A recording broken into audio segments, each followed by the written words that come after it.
2024년 9월 18일에 캐나다 연방 이민부 장관 마크 밀러와 고용부 장관 랜디 부아소노가 캐나다 이민 제도를 보호하기 위한 조치안을 발표하는 기자회견을 가졌습니다. 이번 기자회견은 이민자들을 더 힘들게 한 소식들로 가득 찼는데요.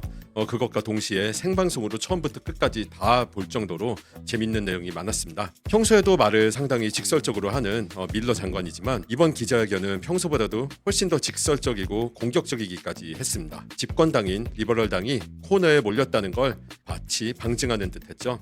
하지만 이번 발표로 인해 많은 이민자들도 리버럴당처럼 코너에 몰리게 되었습니다. 거의 3개월 반 만에 다시 찾아뵙게 됐습니다. 그동안 문자 그대로 잠수를 탔죠. 정말 죄송스럽고 송구스럽기 짝이 없습니다. 그동안 잠수 탄 동안 무슨 일이 있었는지 근황은 어떤지 그런 건 영상 끝부분에 얘기하도록 하고요. 본론이 더 중요하니까 바로 넘어갈게요. 본격적으로 시작하기 전에 하나만 말씀드리면은 혹시 화면보다는 이제 음성 위주로 듣는 분들이 계실 수가 있는데요.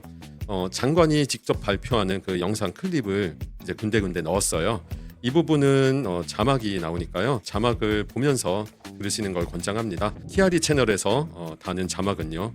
그냥 내용 파악도 어렵고 오역도 많을 수 있는 정확도가 떨어지는 그런 기계 번역이 아니라 실제 프로페셔널이 직접 손으로 하는 정확한 번역이니까요. 번거로우셔도 한번 보시기 바랍니다. 이번 개정안의 중요한 테마, 키워드는 discouragement, 그러니까 의욕 꺾기라는 생각이 들었습니다. 왜 그런 생각이 들었을까요? 한번 이제 본격적으로 알아보도록 하죠. Tout d'abord, nous allons réduire la cible des permis d'études délivrés de 10% en 2025 par rapport à 2024 et nous maintiendrons ce niveau pour 2026. Cela signifie que nous visons à délivrer jusqu'à 437 000 permis d'études en 2025 et 2026, ce qui représenterait une baisse d'environ 36% par rapport à 2023. 영상에서 보셨듯이 첫 번째 정책은 학생 비자 발급 건수를 줄인다는 겁니다. 2024년에는 48만 5천 명이었는데요. 2025년, 26년엔 각각 10%씩 줄여서 43만 7천 명만 받고 그래서 도합 2년 동안 약 10만 건을 줄인다는 겁니다. 10만 건이라는 숫자만 봐도 적지 않은 숫자라는 거 알 수가 있어요. 그렇죠? 마크 밀러 장관의 말로는 2023년에 비해서 36%더 줄인다고 하네요. 이번 기자회견에서 발표한 다른 개정안들과 더불어서 제 견해를 말씀을 드리자면요. 이렇게 2년 동안 10만 명을 줄인다는 거는 단순히 사람 수를 줄이는 것뿐만이 아니라 약간 들어오고 싶어하는 사람들의 의욕을 꺾으려고 하는 의도가 보입니다. 이게 무슨 뜻이냐면요. 2년 동안 10만 명을 줄인다고 하고 이미 올해 초에 발표한 까다로운 정책안들과 다 합쳐서 생각하면 정말 들어올 생각을 안 하게 만든다는 거죠. 실제로 2024년 상반기에 인도인 캐나다 학생 비자 승인 건수가 작년에 비해서 절반 수준으로 줄었다고 합니다. 절차가 까다로워지고 엄격해진 이유도 있지만요. 인도 현지 내에서 캐나다 유학에 대한 의욕과 관심이 크게 꺾인 것도 한몫합니다. 아까도 말씀드렸지만 이 의욕을 꺾는다는 게 굉장히 중요한 포인트예요. 얼마나 심하게 의욕을 꺾는지 한 번 더 보죠. Deuxièmement, nous allons exempter moins d'étudiants du plafond. Ça veut dire que les gens qui n'étaient pas partis du plafond qu'on avait annoncé en janvier, c'est-à-dire les gens qui étudient à la maîtrise ou au doctorat, vont être pris en ligne de compte dans ce calcul. Certains étudiants étrangers sont mieux préparés pour s'intégrer et évidemment réussir au Canada, en particulier les étudiants qui sont titulaires de diplômes d'études supérieures. Ceci répond bien aux besoins du marché du travail canadien. C'est pourquoi nous réservons environ 12% du plafond à ces étudiants et alignerons le programme de permis de travail de post-diplôme sur nos priorités économiques. Over the next 3 years, and I think this is important, we expect these changes to yield approximately 300,000 fewer study permits. 영상 내용만 보면 1월에 발표했던 학생 비자 발급 상한선 건수에서 면제 대상이었던 학생 수를 앞으로 더 줄이겠다라는 뜻인데요. 말로 이렇게 풀어도 뭔가 잘 이해가 안 가시죠? 네, 저도 솔직히 확 와닿지가 않아요. 근데 이게 이제 무슨 말이냐면요. 석사 과정과 박사 과정 유학생에 관한 얘기인데요. 이 석박사 과정 학생들은 예전에 그 발급 건수 제한에서 면제가 됐었어요. 고등학생들도 마찬가지였지만요. 그래서 석박사 과정은 제한이 없었죠. 이제 석박사 과정도 이 학생 비자 발급 건수에 포함을 하는 대신 그중에 12% 정도를 이쪽으로 완전히 할당을 한다는 뜻입니다. 아까 말씀드렸던 43만 7천 명 정도의 12%요. 그러면은 한 5만 2천 명 대충 이 정도 나오는데요. 43만 7천 명에서 5만 2천 명을 뺀 38만 4천 명? 그 정도 인원이 이제 칼리지나 대학교 레벨에 배정되는 학생 비자 건수고요. 나머지 12%가 이제 석박사한테 간다는 뜻입니다. 이거를 굳이 정책안까지 발표를 한 거는 이 캐나다 이민부에서 석박사 과정으로도 장난질을 하는 학교들이 있다는 걸 인식을 하고 있기 때문이에요. 석박사 과정 관련해서는 또 별도의 정책이 하나 더 있어요. 뒤에 나오는 거기에서 또 한번 보도록 하고요. 세 번째 정책으로 넘어가겠습니다. Ça, c'est la troisième mesure. À partir du 1er novembre, nous instaurerons de nouvelles exigences en matière de capacité de compétences linguistiques pour les demandeurs de permis de travail post-diplôme alignés sur les exigences du volet de résidence permanente. A Canadian Language Benchmark, CLB, Level 7 for university graduates and CLB 5 for college graduates will be required for anyone applying for post-graduation work permit on or after November 1st of 2024. We know that people that can speak the language are better equipped to succeed in Canadian society. 이번 세 번째 발표안이 학생 비자로 이민을 준비하는 사람들에게 상당히 중요하다고 생각을 하는데요. 2024년 11월 1일부터는 PGWP 신청할 때 무조건 캐나다 연방 정부에서 인정한 언어 능력 기준표인 Canadian Language Benchmark (CLB)라고 하죠. 그 CLB에서 인정하는 시험을 공식적인 점수를 따야 합니다. 보시면요. IRCC에서 지정을 한 CLB 공인 시험은 영어는 IELTS 제네럴 그리고 CELPIP 그리고 Pearson Test of English 즉 PT만 인정합니다. 널널한 것으로 소문이 나서 인기를 끄는 듀오링고 테스트 같은 건 안 받는다는 뜻입니다. 그리고 불어 같은 경우에는 TEF 캐나다와 TESF 캐나다 점수만 받습니다. 퀘벡주 전용 시험인 TEFAC이나 TESFQ 같은 거는 받지 않고요. 또한 프랑스 시험인 델프나 달프도 받지 않습니다. 그리고 칼리지 졸업생 같은 경우에는 CLB 5 레벨을 달성을 해야지 PGWP 신청 자격이 주어지는 거고요. 4년제 대학이랑 석박사 과정은 CLB 7이어야 합니다. 그런데요, 이 부분과 관련돼서 또 잘못된 정보가 도는 것 같더라고요. 그래서 굳이 또 언급을 하는데요. 아까 11월 1일 신청자라는 말이 나왔죠. 이것과 관련해서 또 잘못된 정보가 도는 것 같더라고요. 11월 이후에 스터디 퍼밋을 신청하는 사람에게만 이 정책이 적용되고 11월 1일 이전에 스터디 퍼밋을 신청하거나 이미 가지고 있는 사람들한테는 이 CLB 요건이 면제된다라는 그런 식의 얘기가 나왔던 것 같은데요. 이거 잘못된 정보입니다. 방금 전에 영상에서 마크 밀러 장관이 자기 입으로 그랬잖아요. 2024년 11월 1일부터 PGWP를 신청하는 사람에게 이 정책안이 적용된다고요. 바로 이러한 이유 때문에 무조건 공식 자료를 먼저 봐야 되고요. 무조건 정부에서 발표하는 내용을 믿어야 하는 거고요.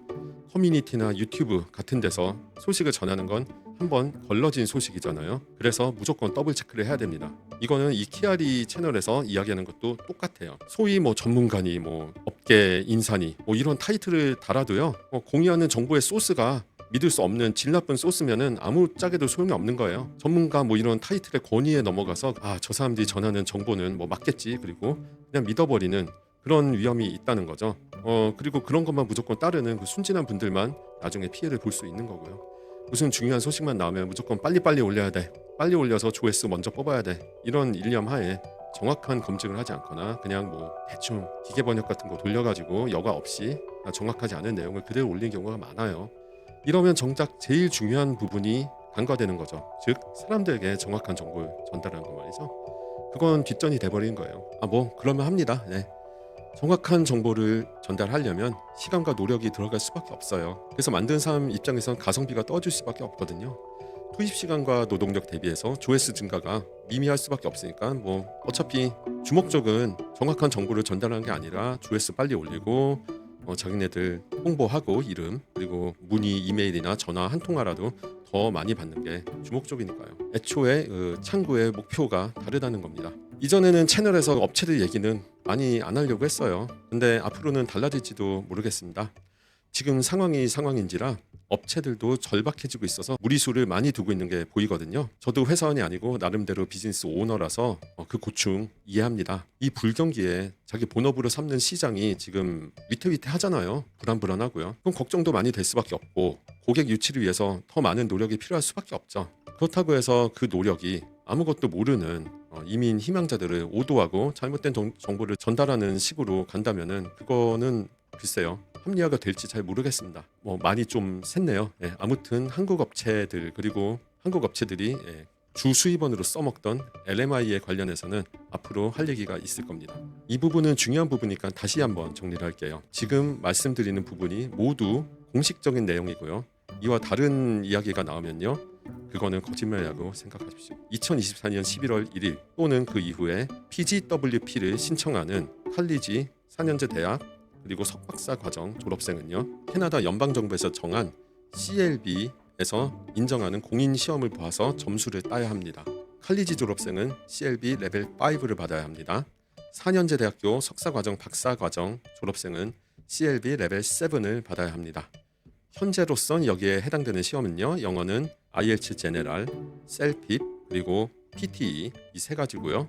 불어는 TEF 캐나다와 TESF 캐나다 두 개입니다. 이 조치가 추가된 거는요, 캐나다 정부에서도 이미 상황을 알고 있었다는 뜻입니다. 그동안 칼리지 이상의 고등교육을 받을 언어 능력이 안 되는 사람들이 그냥 프리패스 했다는 거죠. 당연하지만 유학생에서 압도적인 포지션을 차지하는 그 나라 사람들을 타겟으로 한 거지만요, 한국인도 사실 여기서 완벽하게 자유로울 수는 없을 겁니다. 솔직히 다 아시잖아요.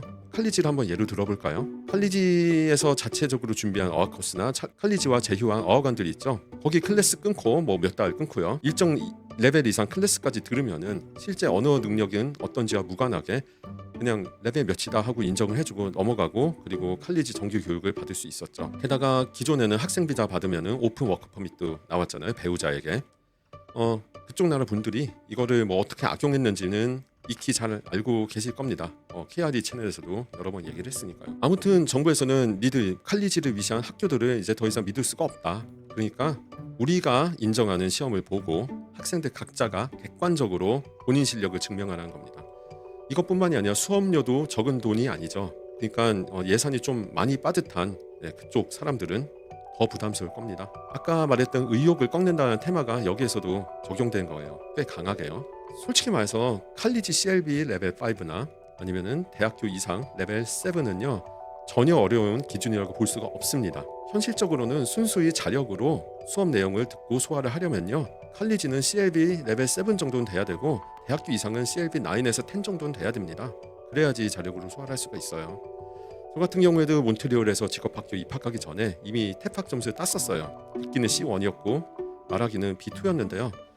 CLB에 해당은 안 되는 점수지만 대략적으로 보면 CLB 7에 해당됐었거든요, 점수가. 근데 겨우 직업학교인데도 수업 내용 따라가는데 진짜로 힘들었어요. 그래서 클래스메이트도 도움도 꽤 받았고요. 그러니까 캐나다 정부에서는요, 유학생들에게 PGWP 받으려면 진짜 베어 미니멈 최소한의 성의를 보이라고 요구하는 겁니다. 제가 이전 영상에서도 계속 그랬죠. 어떤 프로그램을 타든 그게 학교가 됐든 아니면 LMIA가 됐든 뭐가 됐든 이제는 언어부터 먼저 준비해야 된다고요. 언어가 제일 중요하다고요. 정확히 들어맞지 않나요? 제가 뭐 대단한 사람이라 이런 거 다 알고 뭐 예상을 하고 예언을 해서 미래를 바라보고 그런 말을 했던 게 아닙니다. 그냥 기본적인 상식과 논리를 토대로 생각하면 당연히 나올 수밖에 없는 생각이고요. 캐나다 정부는 그 상식을 그냥 공식화했을 뿐이에요. 반대로 말하면 그동안의 이민 프로그램이 얼마나 상식 밖이었는지를 알 수 있는 부분이기도 하죠. 이런 얘기들은 공론화가 잘 안 됩니다. 특히 이제 유학원이나 업체들과 얘기를 할 때는요. 언어 가지고 겁주면은 솔직히 오고 싶나요? 네? 그 고객들, 그 잠재 고객들 한 10명 잡는다고 쳤을 때 이 언어 얘기 같은 거 먼저 하면은 그중에 서너 명은 떨어져 나갈 수도 있어요. 사실 득될 게 하나도 없죠, 업체 입장에서. 그러니까 이런 얘기들은 잘 안 하려고 하는 거예요. 이제는 글쎄요, 어떤 식으로 얘기를 할지 모르겠네요. 네, 앞으로도 안 하려고 할까요? Fourth, for prospective students applying on or after November 1st, post-graduation work permit eligibility will depend on the level of study. Graduates from bachelor's, master's, and doctoral degree programs will remain eligible for a work permit up to 3 years. These graduates are more likely to acquire transferable knowledge and skills and be able to adapt to changing economic circumstances over the long term. Les diplômés des programmes des collèges publics, par contre, pourront obtenir un permis de travail pour une durée maximale de 3 ans seulement si leur domaine d'études est lié à des pénuries sur le marché du travail au Canada. Ces changements feront en sorte que les diplômés disposent de compétences et des occasions de travail nécessaires pour s'intégrer avec succès dans le marché du travail canadien et éventuellement faire la transition peut-être vers la résidence permanente. 이 네 번째 발표안도 마찬가지로 PGWP 그리고 2024년 11월 1일과 관련이 있죠. 2024년 11월 1일 또는 그 이후에 학생 비자를 신청하는 유학생은요. 학교 유형에 따라서 PGWP의 취득 자격이 달라지는 겁니다. 그러니까 학사, 석사, 박사 과정 4년제 대학교 이상 졸업생은요. 이전과 동일하게 최대 3년까지 PGWP 받을 수 있습니다. 반면에 퍼블릭 칼리지가 문제인데요.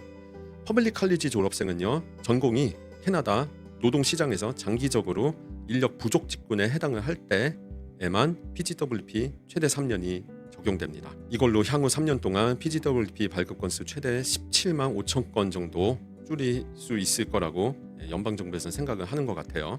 이게 참 웃긴 게 뭐냐면요. 뭐 칼리지 부족 직군, 네 그렇다고 쳐요. 부족 직군으로 간다고 칩시다.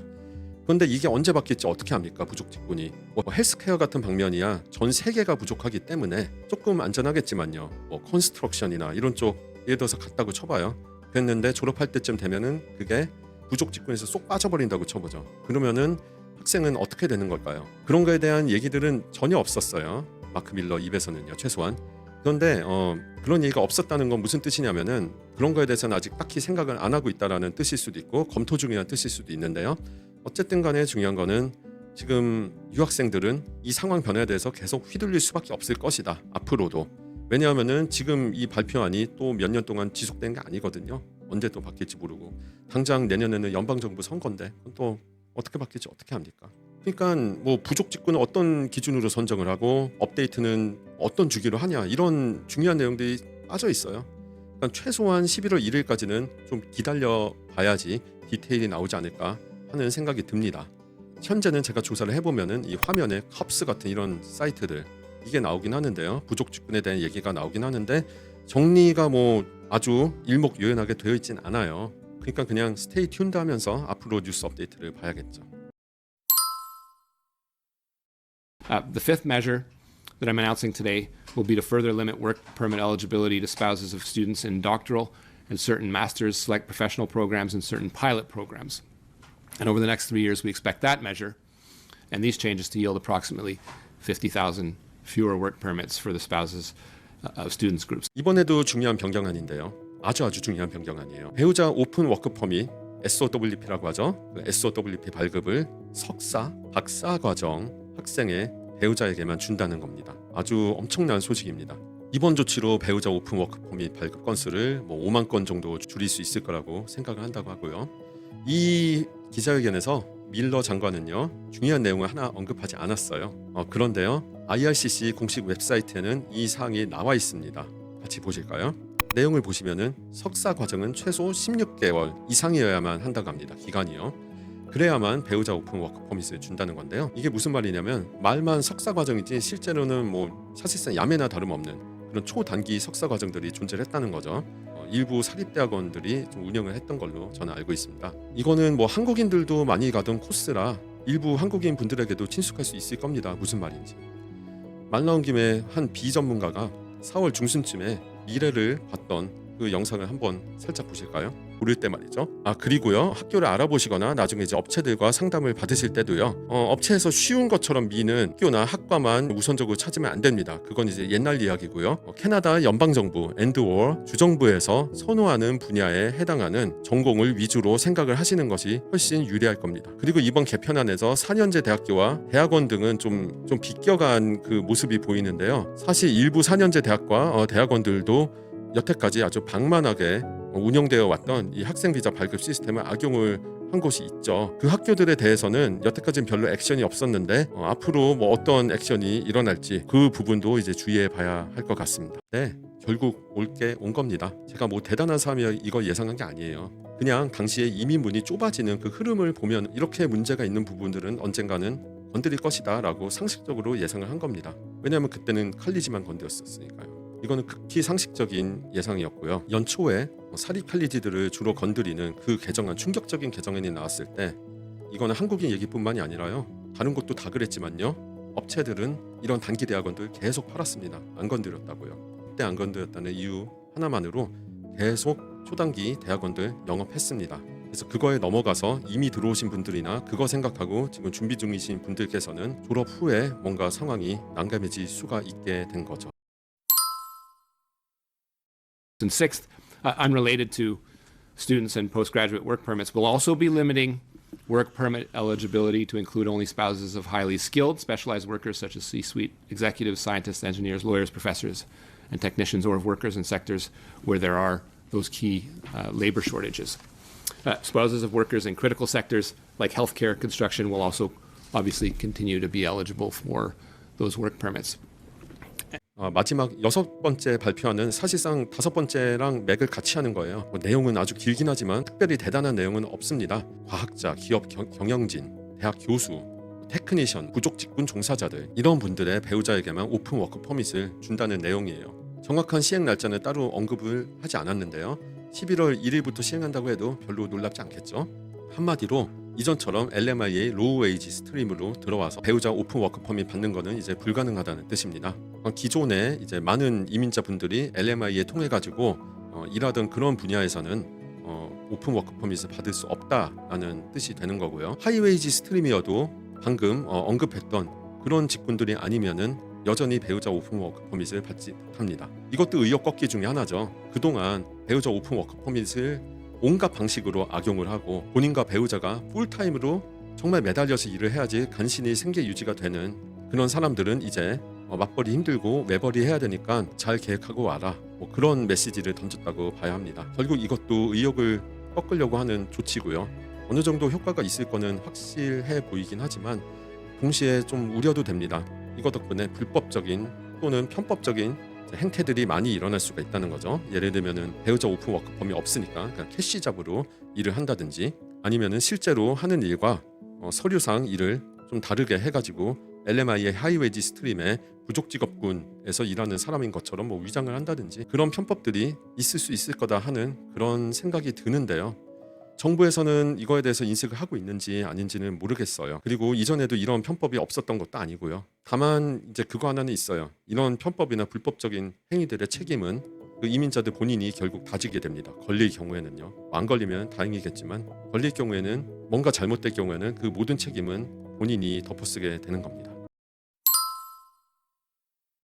이번 영상의 본 내용은 여기까지였습니다. 앞에서 말씀드렸듯이 이번 기자회견은 기자의 Q&A 세션이 개정안 발표 시간보다 2배는 더 길었고 내용도 정말 흥미로운 게 많아서요. 이것까지 다루기에는 당연히 영상 내용이 너무 길어질 게 뻔하니까 사실 지금도 충분히 길죠. 네. 그러니까 여기서 끝내고 다음 영상에서 얘기를 하도록 할게요. 그리고 완전 잠수 상태로 있다가 염치 없이 3개월 반 만에 이렇게 돌아왔는데요. 그동안 이민 판도가 또 엄청나게 바뀌었어요. 저도 알고 있는데 이에 관해서 여러분과 소통할 기회를 전혀 가지지 못한 거 정말 죄송하게 생각을 합니다. AOS도 잠정 중단됐다가 시스템이 완전히 바뀌어서 최근에 또 재시작을 했고, 제가 조심스럽게 부활할 수도 있다고 예전에 얘기했던 익스프레스 엔트리의 CEC는 지금 부활을 해서 잘 돌아가고 있고요. 익스프레스 엔트리 프렌치 스트림은 여전히 낮은 점수로 계속 유지가 되고 있고, 뉴브런직주는 올해 AIP 접수를 더 이상 안 받는다고 종료를 했고, 이런 소식들이 있었죠. 저도 그동안 여러 가지 일이 있었습니다. 아이들 방학이라 평소보다 바빠진 것도 있지만요. 제일 결정적인 건 역시 생업이었습니다. 여름 들어서 일이 갑자기 확 많아졌고 불어를 가지고 하는 일도 여름 동안 짧게 하게 돼서요. 그래서 참 바빴습니다. 제 개인적으로는 큰 성과기도 했지만요. 덕분에 파리올림픽과 패럴림픽에도 아주 조금 기여를 했습니다. 그리고 건강 관련해서도 좀 신경을 많이 써야 될 부분이 생겨서 그 부분에 좀 집중하느라고 채널을 놓게 됐습니다. 다행히도 지금은 좀 많이 나아졌어요. 그리고 올바른 방향으로 가고 있지만요. 앞으로도 계속 신경을 써야 될 것 같고요. 처음에만 해도 지금 바쁘니까 요 일 끝내고 찍자 하다가 다른 일 또 오고, 요것만 끝내고 찍자 하다가 또 오고, 계속 이게 겹치다가 결국 이렇게까지 긴 공백 기간이 돼버렸습니다. 100일을 훌쩍 넘었어요. 좀 바쁠 때도 영상을 꾸준히 올리려면은 영상을 짧고 가볍게 가져가야 되는데, 제가 무게가 가벼운 영상에 양질의 내용을 효과적으로 전달하는 그 역량이 아직 안 돼가지고 참 잘 되지가 않아요. 그러다 보니까 바빠지면 심적 부담을 느끼고 영상 만들 시간을 못 만드는 겁니다. 제 문제예요. 결국 이번 복귀도 짧은 영상으로 하고 싶었는데 이렇게 밀러 장관님께서 큰 소식들을 가지고 와서 또 이렇게 무겁게 가져가게 되었습니다. 지금도 꽤 바쁜 상황이긴 하지만 초심으로 돌아가서 중요한 소식들과 흥미로운 이야기가 있으면은 최대한 공백 없이 영상으로 찾아뵙도록 하겠습니다. 그러면 곧 다음 영상에서 다시 뵙도록 하겠습니다. 다음에 뵙겠습니다. 감사합니다.